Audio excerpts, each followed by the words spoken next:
It's no secret that the economy is rough right now. Tons of layoffs are happening, inflation keeps rising, and consumer spending is just not where it should be. And honestly, I don't even have to pull up all of these articles to prove that things are a little weird right now because just about everyone is feeling it, even freelancers. But this is definitely not the end all be all, and there are a bunch of ways you and your freelance business can survive throughout these times and even come out stronger. Okay, I know I started out the video naming a few of the things we're facing right now around the workforce, the price of eggs, and the fact that many are holding on to their wallets a little bit tighter than usual, but things aren't as bad as they seem for freelancers. Studies actually show that the gig economy, aka the job market marked by freelance work, is steadily growing year over year. And Unilever, the multinational consumer goods company that owns 400 of some of the largest brands, even started their own internal freelance job search platform. And this doesn't include a bunch of other freelance-based platforms that have popped up in recent years. Also, you gotta think about the general shift we're collectively having around work culture, especially when it pertains to remote work, which is like the hallmark of freelancing.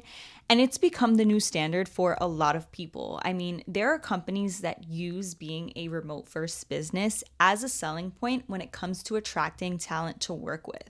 In addition to all of this, and I did mention this in my video about how to get your career started as a freelance social media manager, we're also currently seeing a historical rise in the creation of new businesses, which means that there are a ton of people that don't necessarily have the budget or foundation to support a full-time team, but still need support in growing their business across a ton of different roles. And so while yes, we are currently seeing layoffs, the work still has to get done. And so what a lot of these companies are doing is turning to freelancers who they can get the same level of work from without the financial payout of a full-time employee. And honestly, it kind of is a testament to something I always say, which is that, yeah, some might argue that freelancing isn't secure, but if you think about it, neither are jobs, especially if you live in an at-will employment state, which I'm pretty sure is the majority here in the United States. And technically, freelancing is sort of like working multiple jobs at a time, which is arguably more secure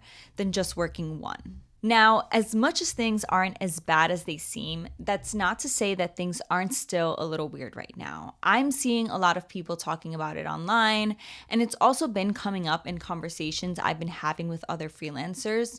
So let's talk about how you can ride these waves successfully and reach the shore called destination. I made it through the 2023-2024 economy as a freelancer. The very first thing you should be doing the moment you feel any bit of a slowdown in your freelance business is assess where your business is slowing down and what's causing it to slow down. When it comes to where your business is slowing down, this usually has to do with either a lack of clients coming in or a lack in client retention, or sometimes a mix of both. So maybe you're finding it hard to get prospective clients who are interested in potentially working with you, or maybe you are getting interested clients who are coming in, but you're having a hard time closing them. Or maybe you're getting those interested clients coming in and then you're getting those contracts signed, but they're just turning over really quickly. Once you've figured out where in your business these things are happening, and these are usually the areas where they do, you're gonna have to figure out what's contributing to it. If interested clients aren't coming in, maybe you need to be marketing yourself better. If interested clients are coming in, but they're not closing, maybe you need to sell yourself and the value of your work better, or fix your package presentation all around. And if you're closing on clients, but they're just not sticking around for long, maybe you need to figure out if you're supporting your clients the way they need to be supported. Maybe your workflows are too complicated, or you're not providing them with the results they want, or maybe you are providing them with the results they want, but you're not communicating them correctly enough to justify the value you're bringing and essentially provide a reason to keep you on. After you've figured out where your business is slowing down and what's causing it, it's time to adjust accordingly.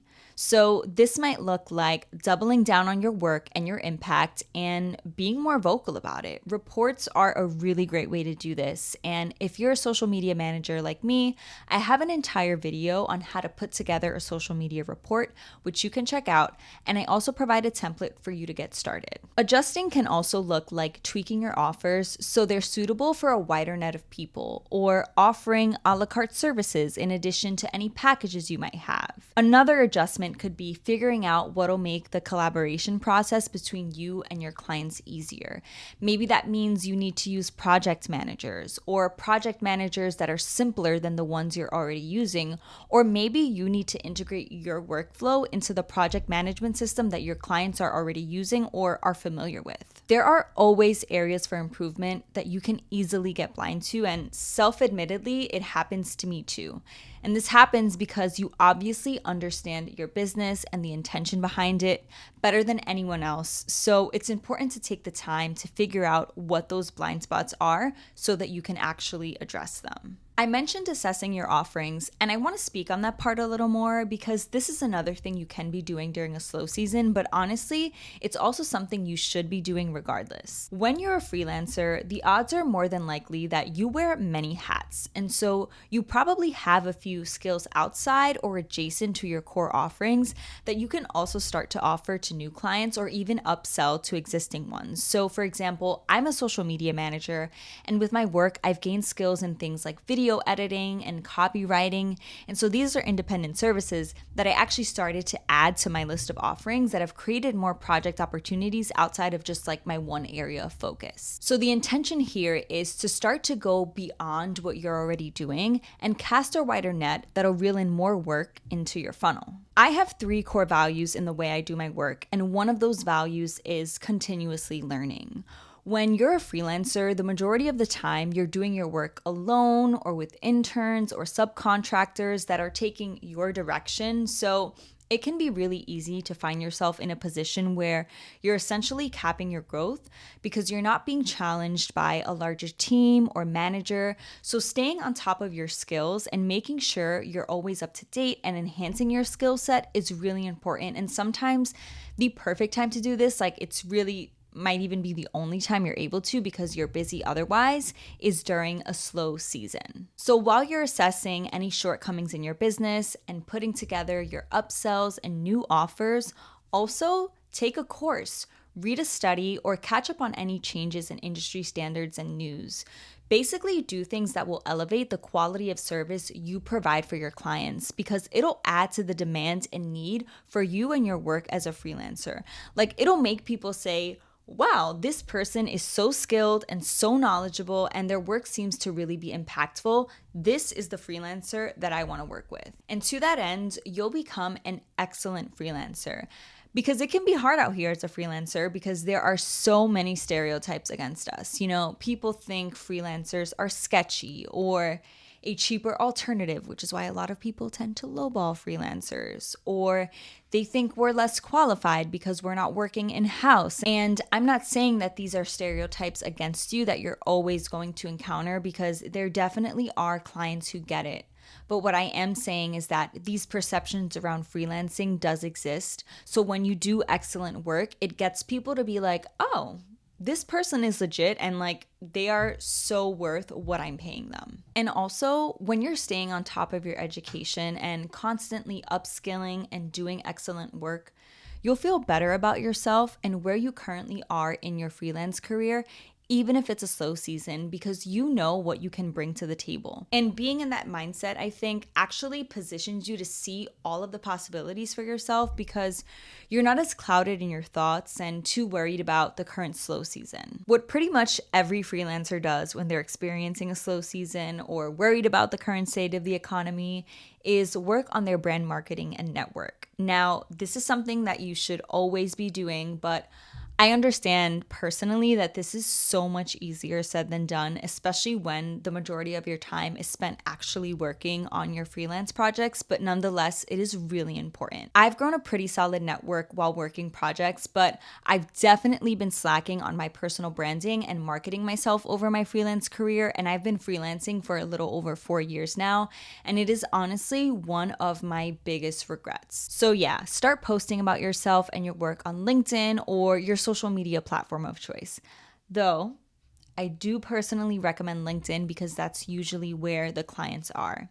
And if you're unsure about what exactly to share, I got you with some ideas. You can share a case study from a previous client, a specific element of your work in a project that you think contributed to its success, general thoughts or insights on your area of work, tips and tricks, and more about you and what you do. You are the freelancer that people will be wanting to work with after all. Last, but definitely not least, is to always be financially prepared. And quick disclaimer, this is not financial advice.